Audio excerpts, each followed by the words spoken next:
హరే కృష్ణ. శ్రీమద్ భగవద్గీత 8వ అధ్యాయం శ్లోకం 23. యత్ర కాళే త్వనావృత్తి మావృత్తిం చైవ యోగినః ప్రయాతా యాంతి తం కాలం వక్ష్యామి భరతర్షభ. యత్ర కాళే త్వనావృత్తి, తాకి పొళ్ళు వస్తుందండి, రెండు తాళ్ళకి కూడాను, కింద తావత్కి కారం వస్తుంది. త్వనావృత్తి మావృత్తిం చైవ యోగినః, ఇక్కడ హా పూర్తిగా పలకాలండి.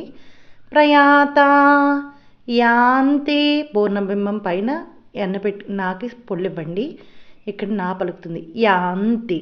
యాంతి తం కాలం, ప్రయాత యాంతి తం కాలం వక్ష్యామి, కాకు పొళ్ళు వస్తుందండి. వక్ష్యామి భరతర్షభ.